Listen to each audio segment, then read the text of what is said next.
देख रहे हैं आमने सामने नूरुल आरफीन के साथ। ईफाए अहद बचपन से हमें पढ़ाया गया है कि बहुत ही अच्छी बात है, अहद की पासदारी करनी चाहिए। अखलाकियात, मजहबी, समाजियात सब इसी बात की तालीम देते हैं।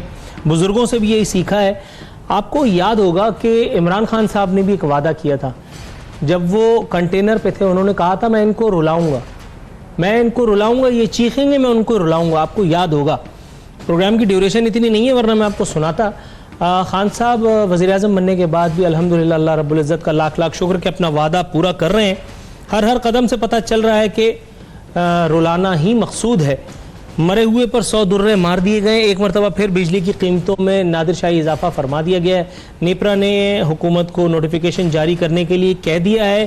साथ ही साथ पीपल्स पार्टी की बात करेंगे कि आसिफ अली जरदारी साहब पर लटकी हुई तलवार, सुना है रावियान रिवायत कहते हैं थोड़ी और करीब आ गई है।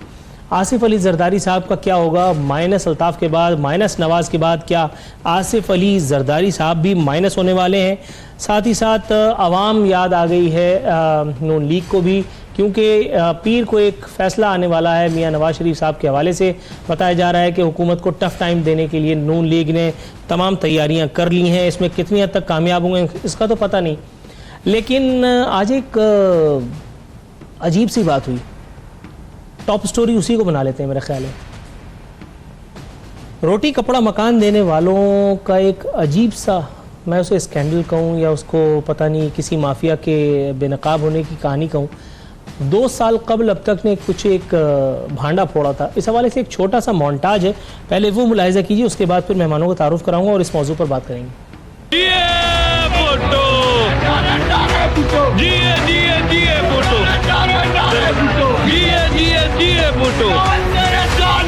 बेशुमार बेशुमार बेशुमार बेशुमार बेशुमार बेशुमार मिलते रहेंगे, बिलावल मिलते रहेंगे, बिलावल मिलते रहेंगे, बिलावल मिलते रहेंगे, बिलावल बेशुमार बेशुमार। अब अजीब सी खबर है कि पीपल्स पार्टी के अंदर ही कुछ एक ऐसे जाले, ऐसे मतवाले, एक ऐसा एलिमेंट मौजूद था जो बिलावल भुट्टो से मुलाकात के एवज़ भी सर्विस चार्जेस लिया करता था। अब ये अजीब सी बात है। पीपल्स पार्टी जमहूरियत की दाई है। पीपल्स पार्टी में इस तरह की चीज़ें अगर हो रही थी तो कायदीन ने क्यों उसका नोटिस नहीं लिया? इस हवाले से सबसे पहले बात किए लेते हैं। मैं अपने मेहमानों का तारुफ करा दूँ। मेरे साथ मौजूद है मोहतरमा शाहिदा रहमानी साहिबा, पाकिस्तान पीपल्स पार्टी की तर्जुमानी फरमा रही है। मेरे साथ राना अरशद साहब मौजूद हैं पाकिस्तान मुस्लिम लीग नवाज से। इम्तियाज़ चांडियो साहब ब्यूरो चीफ हमारे मौजूद हैं जिन्होंने इस स्कैंडल को बेनकाब किया था। और उससे पहले हमारे देरीना दोस्त, हमारे साथी, हमारे वॉटेवर शौकत बसरा साहब आज काफ़ी अरसे के बाद हमें दर्शन दे रहे हैं। इनसे भी इस्तिफादा करेंगे, लेकिन सबसे पहले इम्तियाज़ चांडियो साहब के पास जाऊंगा। इम्तियाज़ चांडियो साहब, सर पब्लिक भी मेरे ख्याल है काफ़ी कंफ्यूज है कि आपने अजीब सी खबर दी है। अब ये झूठी है या सच्ची, इस बारे में कुछ ज़रा बताइए। देखें, आज जो खबर की एक रिपीट हुई वो खुद ही कहते हैं कि सच सामने आ जाता है। तो 2 साल पहले खबर हमने दी थी कि बिलावल भुट्टो जरदारी साहब के कहते हैं फरिश्तों को भी पता नहीं कि उसके पीछे क्या, उस तक जो लोग जाते हैं ज़्यादातर वो लोग जो डायरेक्ट हैं वो तो ज़ाहिर मुलाकात कर लेते हैं, मैसेजेस कर लेते हैं, उन तक तो रसाई उनकी है। लेकिन जो छोटे मोटे लीडरान हैं, इलाकाई ओहदेदार हैं, वो किस तरह से उनके साथ मुलाकात करते हैं, किस तरह पैसे देने पड़ते हैं उनको, किसी की दावत रखनी पड़ती है, कोई डांस पार्टी रख लेता है, कोई कहीं पता नहीं किस किस्म की खिदमात उनको जो करनी पड़ती हैं उन लोगों की जो बिलावल भुट्टो साहब के राइट एंड लेफ्ट साइड पे हैं। और ये जब खबर चली थी तो बिलावल साहब ने खुद इनका नोटिस लिया था। आसिफ अली जरदारी साहब से के हवाले से भी मुझे मालूम हुआ, उन्होंने भी सख्त हिदायत दी थी कि इंक्वायरी करके मुझे बताया जाए कि कौन लोग हैं जो बिलावल भुट्टो जरदारी से मुलाकातों के पैसे लेते हैं। और उस वक्त मैंने एक इशारतन कहा था कि मलीर का एक रहनुमा है जिसने मुलाकात करने के लिए बड़े बेचारे ने कोशिशें की और बिलाखिर जब फ्री में नहीं हुआ तो उसने कुछ दे दिला के मुलाकात की। इलेक्शन से पहले की बातें हैं। और उसके बाद फिर हैदराबाद था, फिर बहुत सारे लोग हैं, फिर ठेकेदार कम्युनिटी जो ऐसी थी जिनका पीपल्स पार्टी से कोई लेना देना नहीं रहा, तस्वीर खिंचवाने के लिए वो जाते थे। और उसके बाद V8 गाड़ियों में बिलावल हाउस के अंदर लोगों को बिठाया जाता था, कारकुनों को बाहर धक्के मिलते थे, उनको तो छोड़ा ही नहीं जाता था। ये मुझे समझ में नहीं आता कि ये जब स्टोरी हमने ब्रेक की उसके बाद उन्हीं लोगों को इंक्वायरी दी गई जो बराह रास्त या इनडायरेक्ट जो भी उनके ऊपर इल्ज़ाम था, और उसके बाद मुझसे भी रब्ता किया गया, बहुत सारे फ़ोन किए गए कि क्या मसला है, बिलावल साहब पूछ रहा है। मैंने कहा भाई मैं बिलावल साहब को कैसे वो खुद इंक्वायरी करे, किसी इंडिपेंडेंट आदमी को दे। और अब आज ये चीज़ सामने आई जो कल एक अदाकारा ने मुलाकात की जरदारी हाउस में और पार्टी में शमूलियत की, तो उस दौरान Peoples Party youth wing Punjab जो सेंट्रल पंजाब के सेक्रेटरी जनरल थे और सेक्रेटरी इतलात थे, उनकी एक वीडियो आई और वो जमील सुमरो साहब, जुनैद जेडी इनके साथ वो तलख कलामी कर रहे हैं, उनको रोक रहे हैं और उन पर इल्ज़ाम लगा रहे हैं कि आप मुझे बिलावल से मुलाकात नहीं करवाने देते, उन लोगों को करवाने देते हैं जो आपकी खिदमत करते हैं। अब जुनैद जेडी साहब का अगर रोल देखें तो न वो पीपल्स पार्टी का कोई कारकुन है, न उसकी कोई खिदमत है जमहूरियत के लिए, वो एक क्लर्क टाइप का एक शख्स था और अचानक अवैस मुजफ्फर टप्पी साहब की खिदमत में आया। उसकी इंग्लिश बेहतर थी, ड्राफ्टिंग करता था और आज आगे आगे चलता चलता चलता इस हद तक वो क्लोज हो गया कि आजकल वो बिलावल भुट्टो साहब के करता धरता अगर उसके इर्द गिर्द की चीज़ें वो संभालते हैं। बिलावल हाउस उनके हवाले है। पहले ये कारकुनान करते थे, पहले मोहतरमा की सिक्योरिटी कारकुनान संभालते थे, लीडरान उनके सारे, कोई बाहर का नहीं था। आजकल पेड वर्कर सारे जितने भी हैं वो इनकी सिक्योरिटी पे। दूसरा, जमील सुमरो साहब जो एक कारकुन थे, लिखारी थे, आर्टिकल लिखते थे, अचानक उसमें एक ऐसी ब्यूरोक्रेसी और ऐसा कहें कि तकब्बुर सामने आया कि कारकुनान ने उनके खिलाफ नारेबाजी शुरू की, कारकुनान ने उनके ऊपर इल्ज़ाम तराशियाँ की। आज भी वीडियोस चलने के बाद बहुत सारे सोशल मीडिया पर लोग हैं जो उनके खिलाफ कमेंट दे रहे हैं। सर ब्रेक की कॉल आने वाली है, इससे तो पहले कि ऐसा कुछ हो मैं मोहतरमा शाहिदा रहमानी साहिबा से इसके ऊपर व्यू पॉइंट ले लेता हूं। मोहतरमा, अगर आप इस हवाले से कोई क्लैरिफिकेशन देना चाहें तो प्लीज।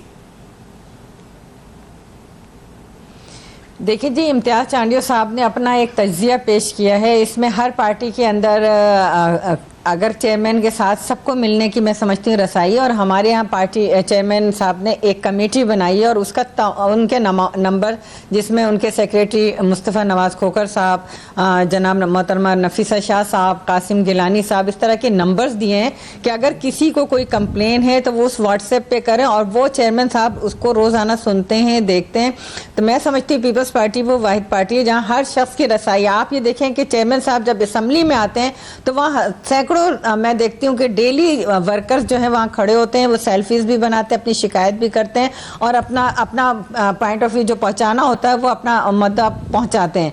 तो मैं नहीं समझती हूँ कि इस तरह की, अभी आपने कहा कि जी जमील सुमरो साहब जो हैं वो तो वर्कर थे, लेकिन वो तो वर्कर्स को ही लाया जाता है। जुनैद एक अरसे से बिलावल हाउस के अंदर जब बीबी के साथ भी वो काम करते हैं, अगर पार्टी से उनकी वाबस्तगी ना हो, बात करो और मैं वीडियो अगर आप देखना चाहें तो वो भी दिखा दें आपको। मैं इम्तियाज मैं आपको बता दूं कि मैं MNA आज हूं, लेकिन आज भी मुझे फ़ख्र है कि मैं वर्कर हूं और मैं वर्कर क्लास से आई हूं यहां तक, और मुझे सारे मराहिल का भी पता है और मुझसे पता है कि हम ब्रिज का रोल प्ले कर रहे होते हैं। हम वर्कर्स की बात उनको मिलवाना, चेयरमैन साहब तक लेके जाना या दीगर लीडरशिप तक लेके जाना, उनकी शिकायत लेके जाना, ये हम सब की बराबर से जिम्मेदारी होती है और हम इस काम को करते हैं। लेकिन अगर कुछ लोग इस तरीके से पार्टी को बदनाम करते हैं, अगर कोई बात है तो वो MNA से करें, अपने पार्टी के अहदेदारों से करें, बजाय इसके कि वो वहां पे शोर शराबा किया जाता है। मैम, कथा कलामी की गुंजाइश निकालते हुए मैं दोबारा आप तक आऊंगा इंशाल्लाह ताला। मैं अभी दो मेहमान हैं जिनसे मुझे मुख्तसर सी गुफ्तगू कर लेने दीजिए काइंडली,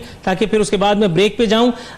मुस्लिम लीग नवाज की तरफ चलते हैं। सर ये मुझे बताइएगा, मैं इससे पहले के मियाँ साहिबान के मामले के ऊपर आऊं, ये मुझे बताइएगा क्या मियाँ साहिबान तक पहुंचने के लिए भी कारकुनों को इतने ही पापड़ और इसी किस्म के पापड़ बेलने पड़ते हैं जिस तरह की बातें इस वक्त यहाँ सुनाई दे रही हैं? वल्लाह आलम सच है या गलत?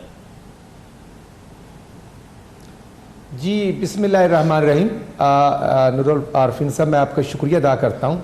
मैं समझता हूँ कि तमाम पार्टीज़ का अपना अपना प्रोसीजर है, मुझे किसी पर कोई तनकीद नहीं करनी, लेकिन मैं समझता हूँ कि मियाँ नवाज साहब, मियाँ शबाशी साहब या हमदा शबाज साहब जो हैं, आपको पता होगा कि 180 मॉडल टाउन जो है वो गवर्नमेंट में भी रहते हुए उसको मुस्लिम लीग का ऑफिस डिक्लेयर किया हुआ है। वहाँ पर जो लोग आते हैं, वर्कर्स आते हैं, ऑफिस बेरर आते हैं, MNA MPs आते हैं, मीटिंग होती हैं।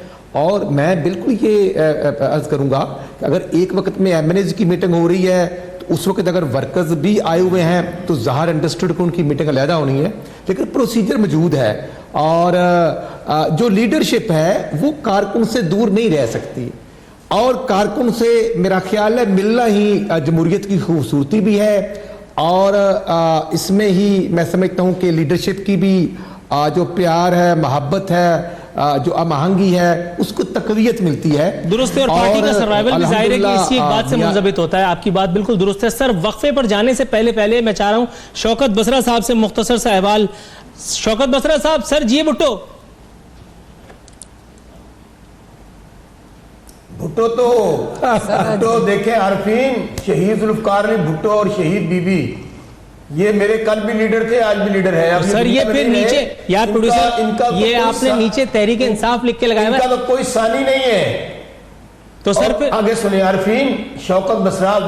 अच्छा सर, चलिए मैं अपने मौजू पे आया था। ये मुझे बताइएगा, तहरीक इंसाफ में लीडरों से मिलने के लिए, मुलाकात के लिए भी कुछ क्या इन्वर्टेड कॉमास में कोई खिदमात वगैरह पेश करनी पड़ती है या मतलब फ्री फॉर ऑल है, जो चाहे आए मेरिट पे, इन्वर्टेड कॉमास में?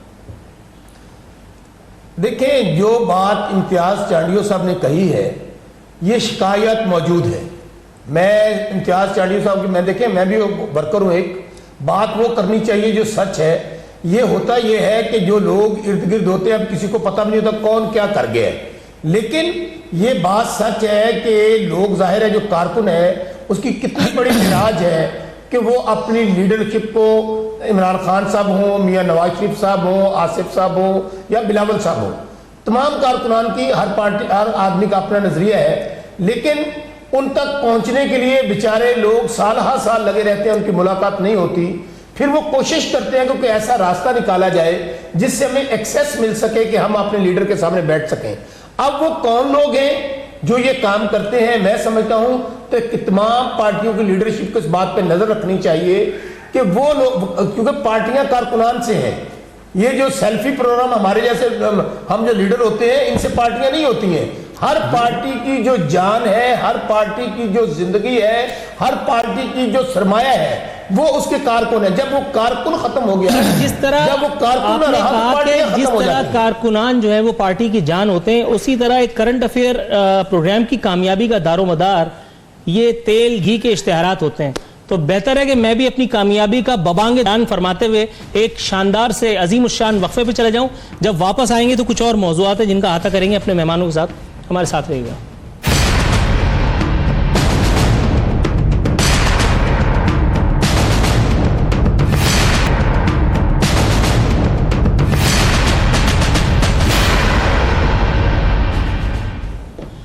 वेलकम बैक नाज़रीन। अब बात करेंगे पाकिस्तान तहरीक इंसाफ की हुकूमत की मामलात से हटकर बैंकिंग कोर्ट में आसिफ अली जरदारी साहब की पेशी होने जा रही है।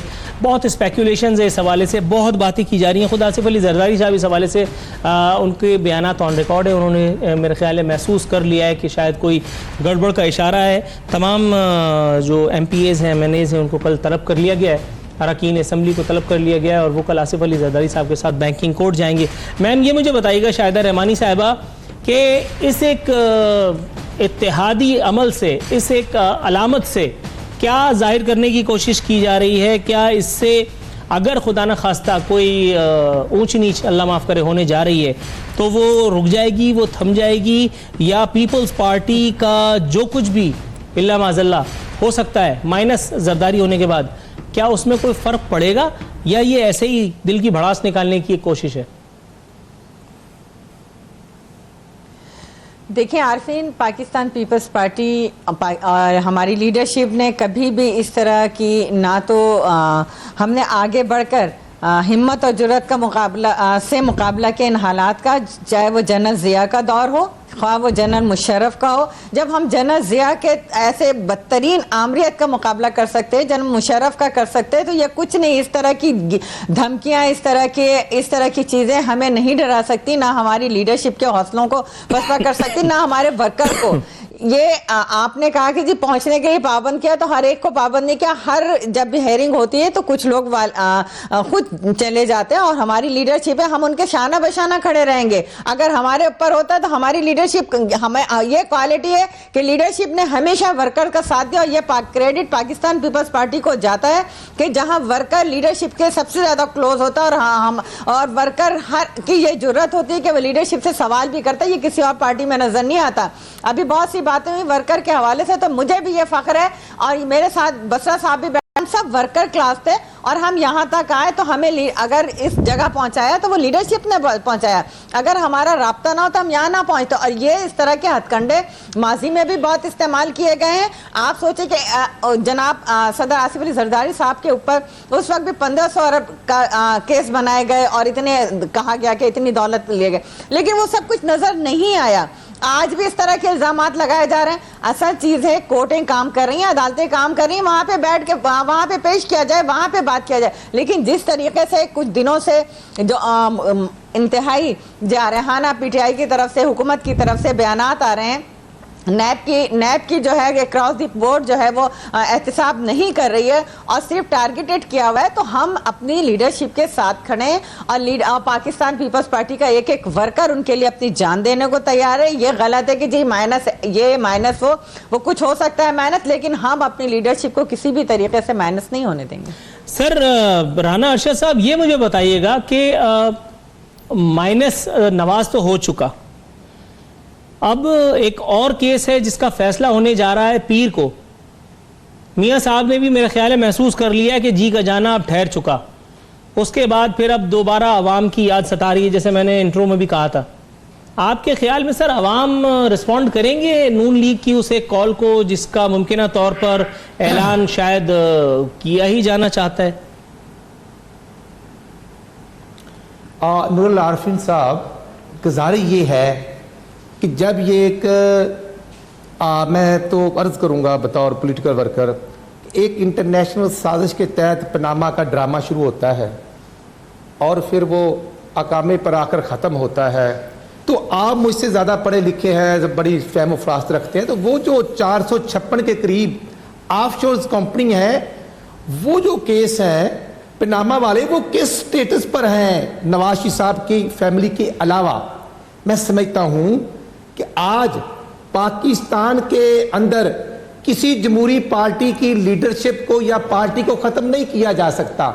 जुल्फकार अली भट्टो साहब को फांसी दे दी गई, लेकिन मैं समझता हूं कि 1986 अप्रैल में मोहतरमा बेनज़ीर भुट्टो का एक दौर आया।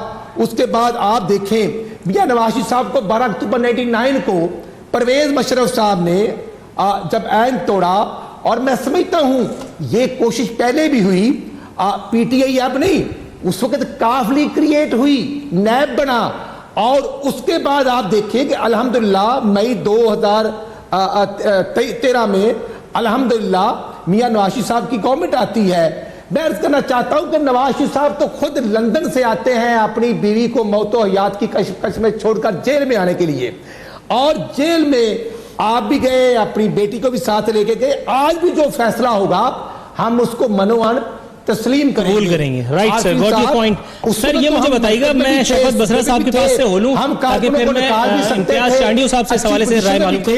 लेकिन शौकत बसरा साहब ये मुझे बताइएगा, अदालतों के हर फैसले को मनोअन तस्लीम करते हैं। दुरुस्त है जनाब। अब मुझे जरा शौकत बसरा साहब से निमट लेने दीजिए। शौकत साहब, सर ये मुझे बताइएगा, ये तहरीक इंसाफ ने जो केसेस जिनकी बारे में बात होती रहती है, फयाजुल हसन चौहान साहब हो, फवाद चौधरी साहब हो या कोई और हो, जिन केसेस के बारे में बात करते हैं, कौम को खुशखबरी सुनाते हैं और बताते हैं कि जी अब कुछ लोग हैं जो जाने ही वाले हैं, आपका मतलब सिक्स सेंस आपकी क्या कहती है? क्या वाकई आपको लगता है कि आसिफ अली जरदारी साहब इस किस्म के किसी क्या नाम है उसमें फेल में इन्वॉल्व होंगे जिसकी बात यहाँ हो रही है, यानी का कोई स्कैम, खुदा न खास्ता अमेरिका का फ्लैट या इस तरह की कोई बात? क्योंकि पहले भी उनके बारे में बहुत सारी बातें की जा चुकी हैं। देखिए नूरुल, बात यह है, एक तो तहरीक इंसाफ का इन केसेस से कोई लेना देना नहीं है, ना इन चेयरमैन नैब हमने लगाया है, और एक बोर्ड अकाउंटेबिलिटी बिल्कुल होनी चाहिए, मैं आपकी बात से एग्री करता हूं। और मैं तो बल्कि यहाँ तक कहता हूँ कि हमें शायद पाकिस्तान को भी सऊदी अरब के मॉडल की ज़रूरत है, लेकिन चूंकि हमारी जमहूरियत है, बादशाहत नहीं है। लेकिन अब वक्त आ गया है कि जिसने लूटा उसको उल्टा लटका देना चाहिए, खा उसका तल्लुक तहरीक इंसाफ से हो, खा वो शौकत बसरा हो, खा वो मेरे भाई साथ बैठे अरशद साहब हो। क्योंकि ये पाकिस्तान जो है ये गरीब आवाम के पैसे को जिस तरह बेदर्दी से लूटा गया है, अब भी अगर एहतसाब ना हुआ तो मैं समझता हूँ कि कभी भी एहतसाब नहीं होगा। जहाँ तक आपने बात कही आसिफ साहब की, देखिए मैं 25 साल उस पार्टी का हिस्सा रहा हूँ। आसिफ साहब की जो मूवमेंट है वो एक्स्ट्रा ऑर्डिनरी है।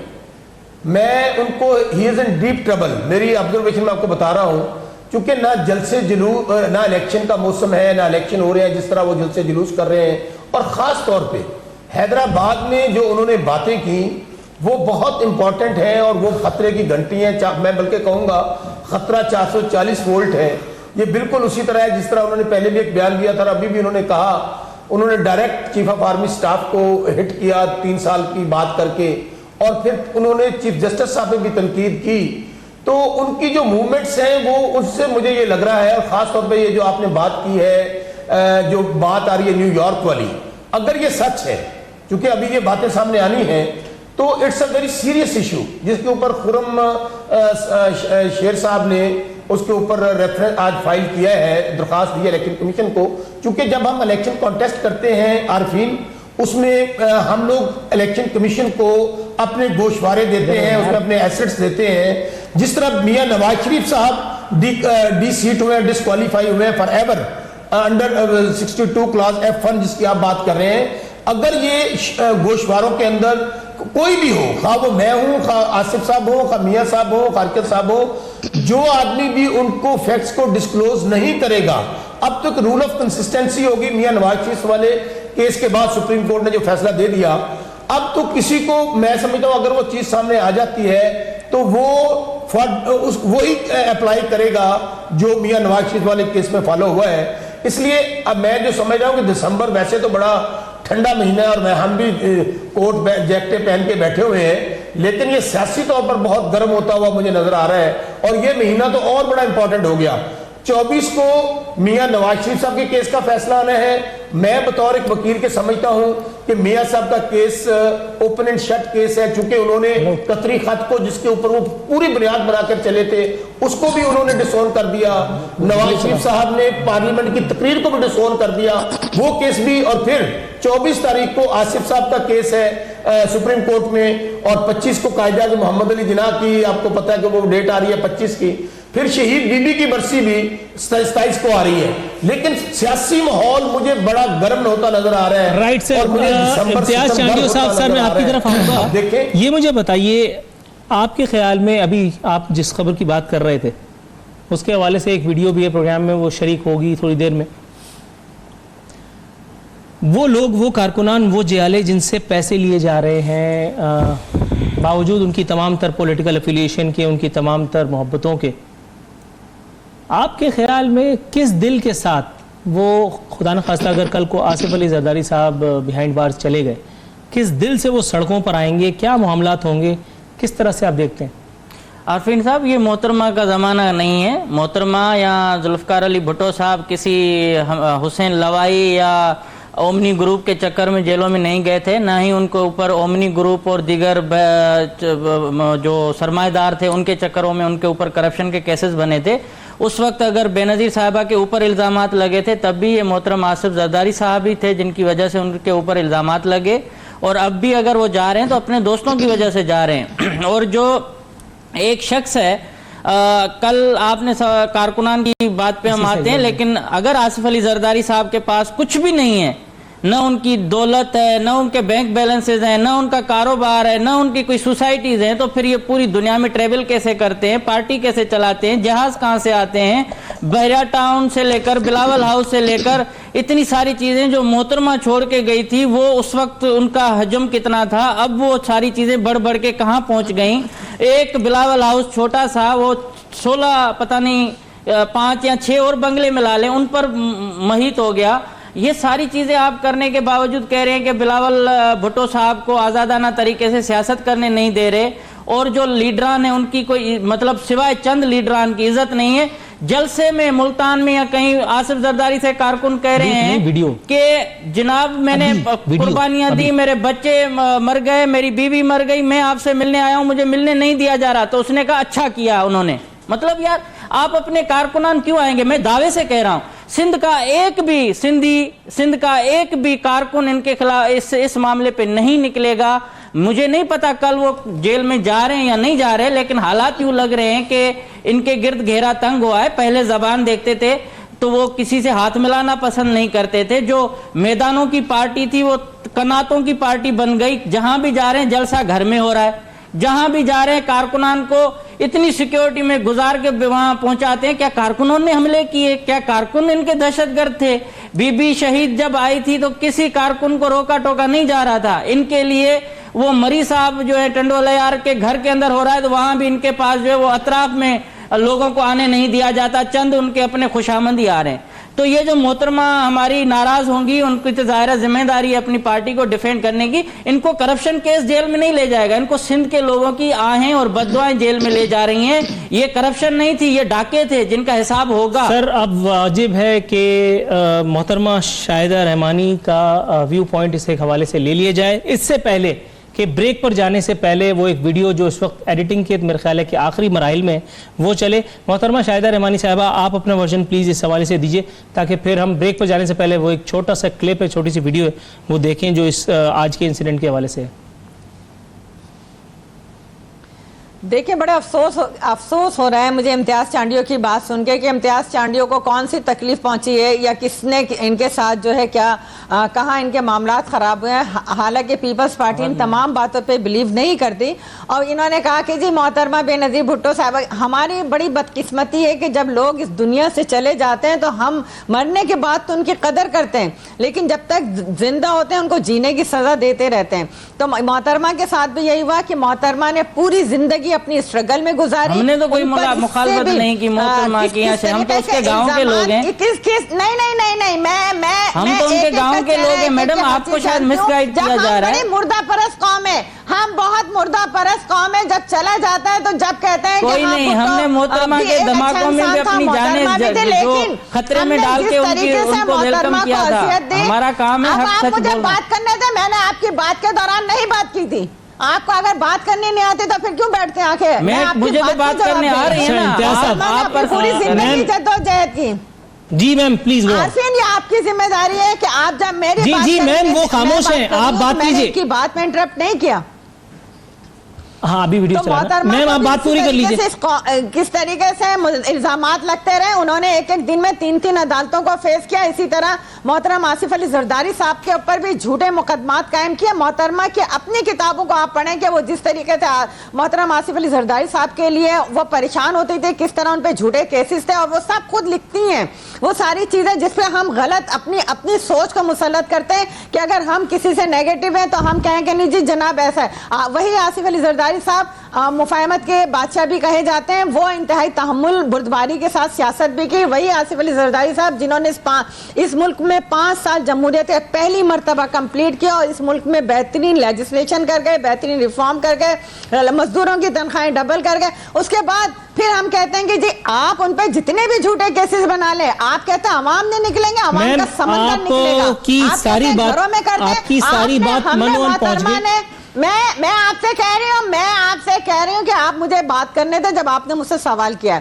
तो मोहतरमा आपने जितनी बात की मैंने सुनी, आप मुझे थोड़ा सा मौका इनायत फरमाइए। आवाम के अंदर शाहिदा रहमानी, अब हमारे पास खोने के लिए कुछ नहीं है, हम अपनी सिक्योरिटी की जो जिम्मेदारी है मोहतरमा शाहिदा रहमानी साहिबा, मैं आपसे बहुत मुअद्दबाना अंदाज में मुल्तमिस हूँ कि आप थोड़ा सा सब्र तहम्मुल का मुजाहरा कीजिए। मैं आप तक दोबारा आता हूँ। आपने जितनी बात की बहुत पेशेंटली हमने उसको सुना। एक वही छोटी सी वीडियो क्लिप जो असल फसाद की जड़ है उसको जरा देख लीजिए। उसके बाद फिर दोबारा के बाद जब मैं आऊंगा तो आपसे दोबारा इस हवाले से कुछ बात कर लेंगे। आप जो व्यू पॉइंट देना चाह रही हैं, जो बातें रह गई हैं वो भी कर लेंगे। जरा वो वीडियो दिखाएं भाई। अच्छा, कौन सी कैबिनेट? चलें फिर आप जाएं प्लीज। फिर आज अभी और दोस्त भी आ रहे हैं। PYO central Punjab sir, central Punjab PYO को जी मिलवाया नहीं मिलवाया ना आपने, उसको मिलवाया है सिर्फ सदर को, जो खुशामदी है, जो आप सर सदर था जुनेद का, ठीक है। मैं इंफॉर्मेशन फैक्ट्री हूँ, मुझे भुट्टो ने सिखाया ये बात करने, मुझे भुट्टो ने सिखाया है। क्या बदतमीजी नहीं कर रहे? 1 साल हो गया जुनेद जैदी साहब, आपकी जो फरमाइशें पूरी करते हैं आप उनको नहीं, मैं नीचे नहीं करूंगा, नहीं करूंगा नीचे। आप नहीं जा सकते आज, आपको जवाब देना होगा। जमील साहब आपको जवाब देना। आपने चेयरमैन को यरगमाल बना रखा है, आपने चेयरमैन को यरगमाल बना रखा है। चलो चलो ये आपको जवाब देना पड़ेगा। मीडिया आ रहा है, हम देखेंगे। ठीक है, पार्टी का बेड़ा गर्क आप लोगों ने किया है। नारे भुट्टो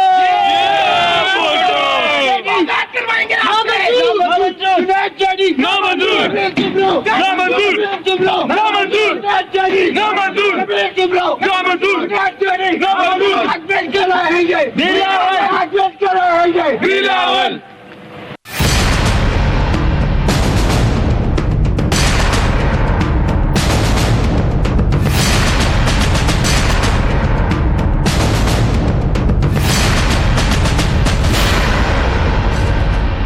वेलकम बैक नाज़रीन, इख्तितामी मराहिल में दाखिल हो चुके हैं। वक्त की शदीद किल्लत का शिकार है। मोहतरमा शाहिदा रहमानी साहबा, आपकी तरफ हस्बे वादा आ चुका हूँ। महज 1 मिनट है मैम मेरे पास, आप इस 1 मिनट में जो कुछ कहना चाहें मैं अनइंटरप्टेड सुनने के लिए तैयार हूँ। प्लीज।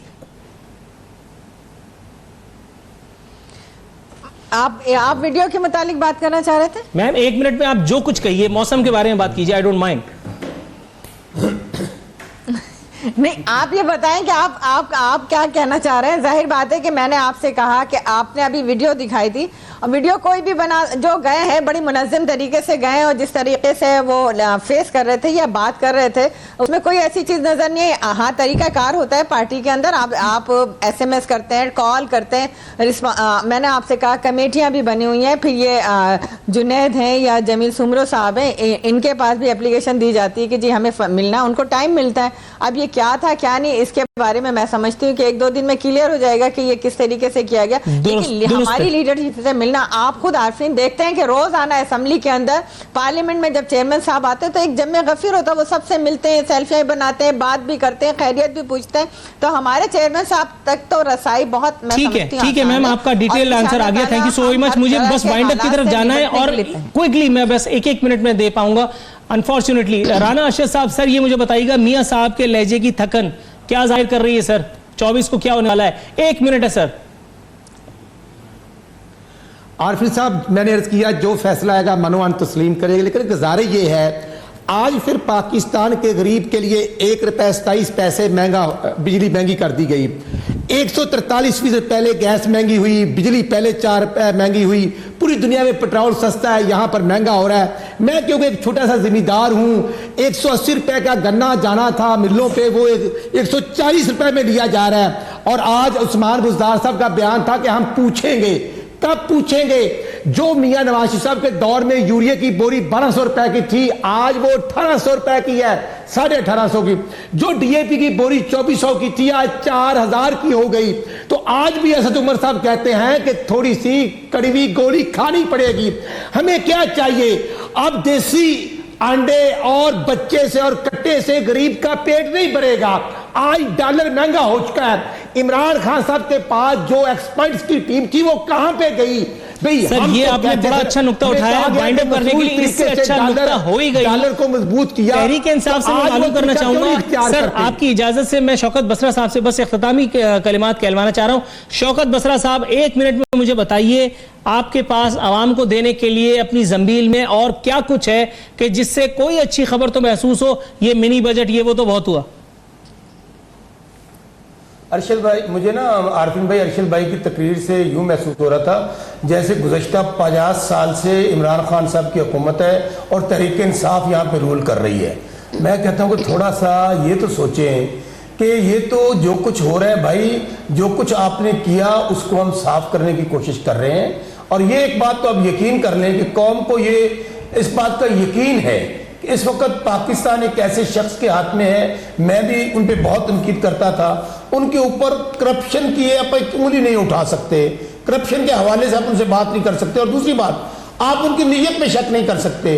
अभी आपको मैं अर्ज करूं, ये जो डॉलर महंगा हो गया, जो चीजें महंगी हुई है, भाई आपकी वजह से हमें वो कर्ज लेना पड़ा और उतारना पड़ा, इसमें तहरीक इंसाफ का कोई अमल दखल नहीं है। मैं आपको यकीन दिलाता हूं। दुरुस्त है सर, बल्कि मैं तो ये कहूंगा जाते जाते आप तमाम मुअज़्ज़िज़ मेहमानों से मैं ये चाहता हूं कि आप सीधा इल्जाम मेरे ही कंधों पे धर दें कि ये मेरी वजह से डॉलर की कीमतों में भी ऊंच नीच हुई थी और पाकिस्तान का ये हाल भी मैंने ही किया।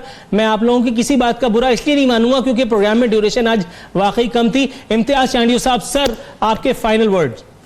सर मैं तो यही कहूंगा कि मोहतरमा नाराज हुई थी, मैंने ना सिर्फ जरदारी साहब पे कोई बात की कि वो करप्ट हैं, ना मैंने किसी और पे, लेकिन पीपल्स पार्टी के अंदर शिकायत जरूर है। लेकिन ये जिस तरह डिफेंड कर रही है पार्टी को, वो उनका एक इखलाकी फर्ज भी बनता है और मेरे ख्याल में उनको अपने कारकुनान की बात करनी चाहिए बजाय उनकी नहीं जो इनके लिए दरवाज़ा बंद कर दें। तो मेरे ख्याल में मजबूरन अपने उन लोगों का डिफेंड कर रहे हैं जिन लोगों की वजह से वो बिलावल हाउस जा रहे हैं या जा सकती हैं। तो ये जो सियासी कारकुनान के साथ ये जो हो रहा है, मतलब कि रवैया जिस तरह उनके वीडियो में देख रही हैं और उसके बावजूद कह रही हैं वीडियो में मुझे ऐसी कुछ चीजें नजर नहीं आई हैं, मुझे तो इससे ज्यादा और कोई अफसोस नहीं होगा। नाज़रीन, यहाँ प्रोग्राम को इमीडिएटली वाइंड अप करना है। वाइंड अप सबसे पहले मैं तो यही काम करने वाला हूँ, आपका पता नहीं कि मैं पहले एक नजर दोबारा वीडियो को देखूंगा कि इसमें कुछ ऑब्जेक्शनेबल था या नहीं। इसी के साथ नूरुल आरफीन सिद्दीकी और आमने सामने की टीम को इजाजत दीजिए। फी अमान अल्लाह।